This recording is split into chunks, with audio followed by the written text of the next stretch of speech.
Shalom, saya menjumpai saudara kembali dalam program kita Rema, Restorasi melalui Alkitab.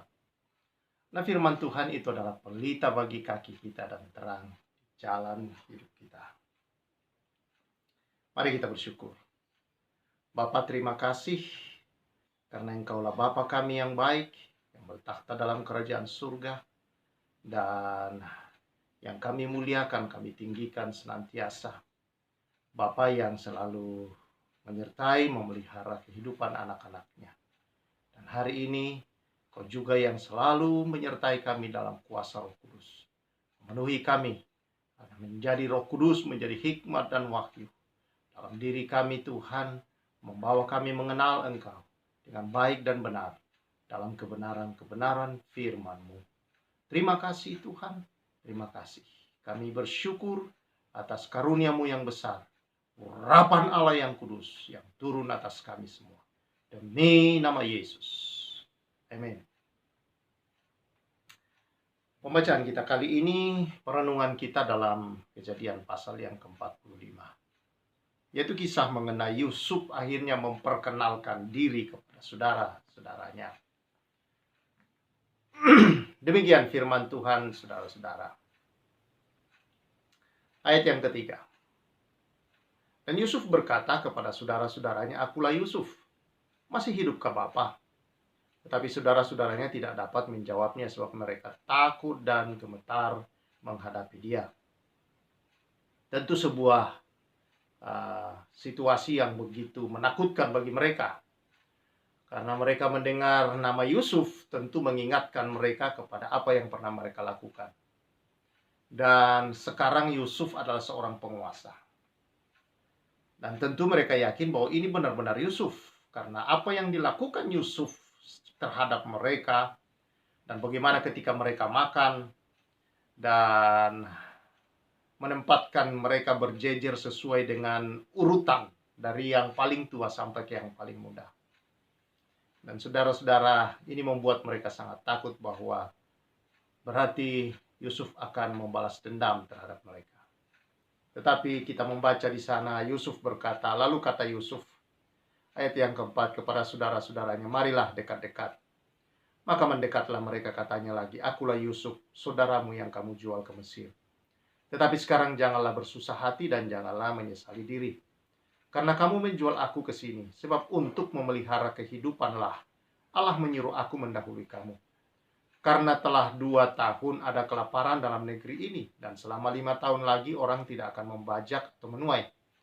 Maka Allah telah menyuruh aku mendahului kamu untuk menjamin kelanjutan keturunanmu di bumi ini, dan untuk memelihara hidupmu sehingga sebagian besar daripadamu tertolong.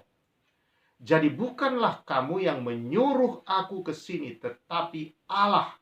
Dialah yang telah menempatkan aku sebagai bapa bagi Firaun dan tuan atas seluruh istananya dan sebagai kuasa atas seluruh tanah Mesir.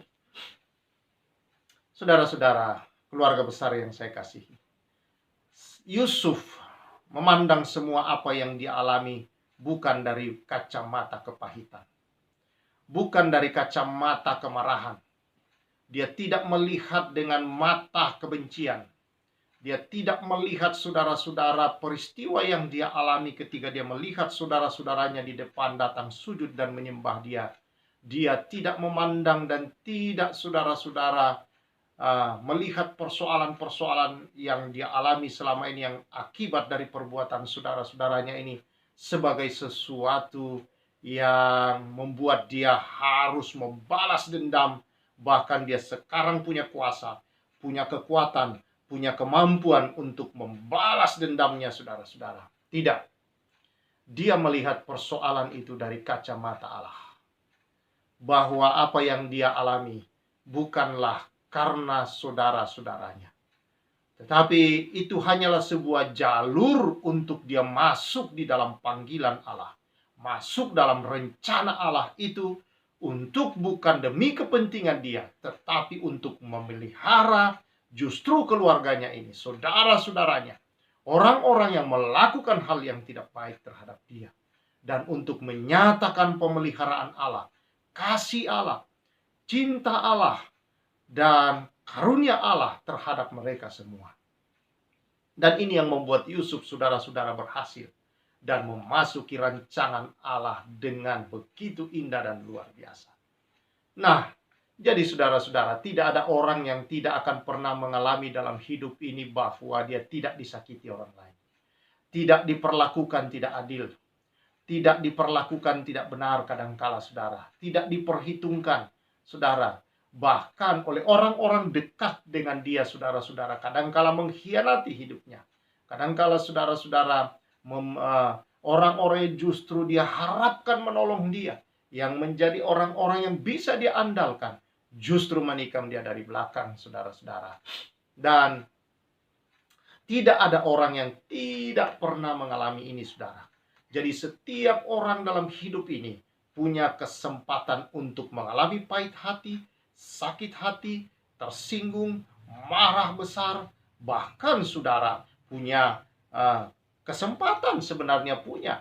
Dan dia bisa mampu melakukan balas dendam. Yang paling kasar sekalipun balas dendam. Seperti memukul atau sekaligus mungkin ada yang membunuh, saudara-saudara. Setiap orang punya kesempatan itu. Kemampuan untuk melakukan itu, saudara-saudara, secara kasar. Tetapi saudara-saudara, sama seperti Yusuf, dia punya kesempatan. Bahkan dia sudah menjadi seorang penguasa. Dia tinggal memerintahkan pasukannya untuk menangkap, membunuh mereka semuanya. Tetapi tidak dilakukan oleh Yusuf. Yusuf melihat semua itu dari kacamata Allah. Bahwa untuk sebuah perkara besar yang memelihara dunia, saudara-saudara, maka dia mengalami hal itu. Saudara yang saya kasihi dalam Tuhan Yesus Kristus, memang kita tidak punya visi seperti Yusuf.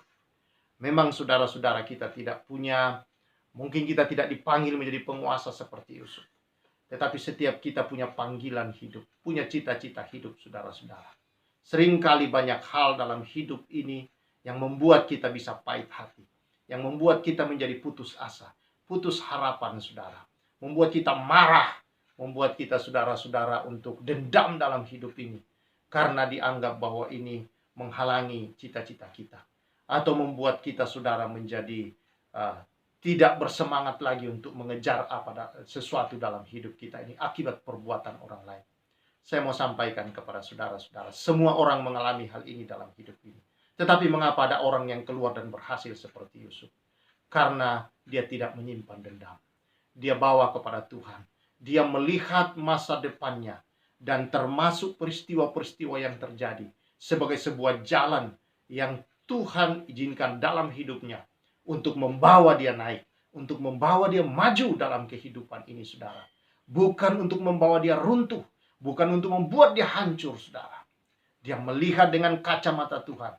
Bahwa segala sesuatu yang terjadi dalam hidupnya bekerja bersama-sama untuk mendatangkan kebaikan bagi kehidupannya. Sebagai orang yang mengasihi Allah, yang dikasihi Allah, yang berkenan kepada Allah, dan yang senantiasa hidup dalam kebenaran Allah.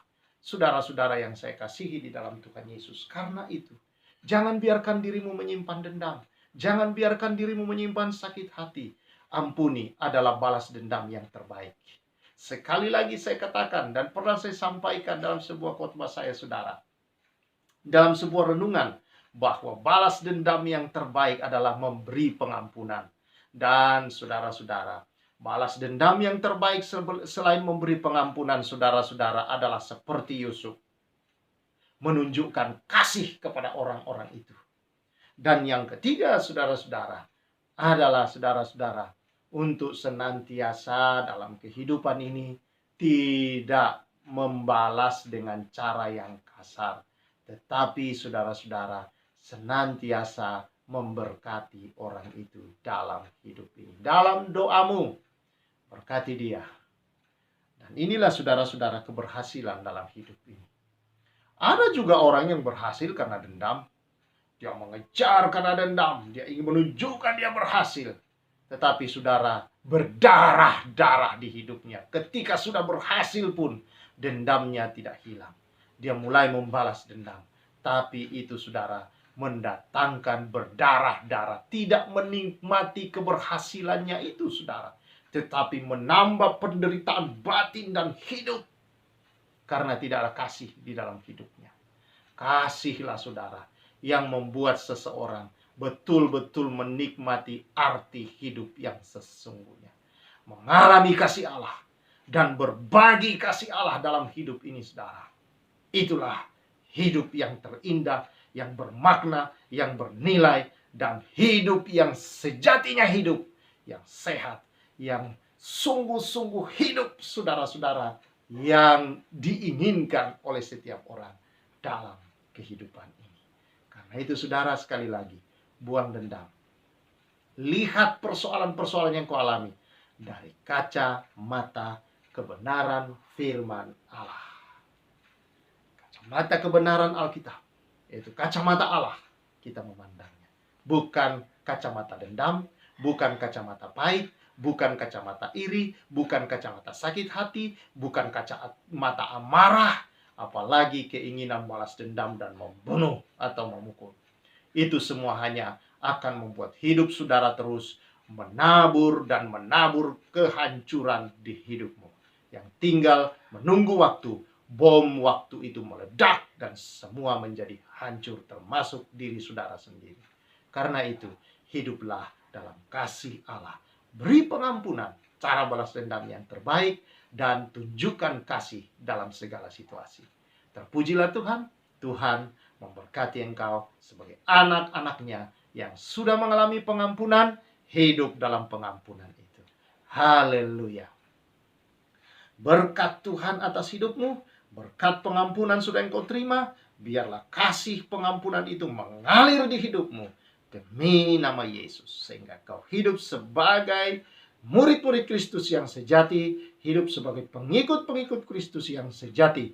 Demi nama Yesus, berkat Allah atas hidupmu. Haleluya. Amin. Saudara, terus hidup sebagai anak-anak Tuhan yang hidup dalam kasih, yang mengampuni senantiasa. Tuhan memberkati. Saya Pastor Samuel menyampaikan salam restorasi.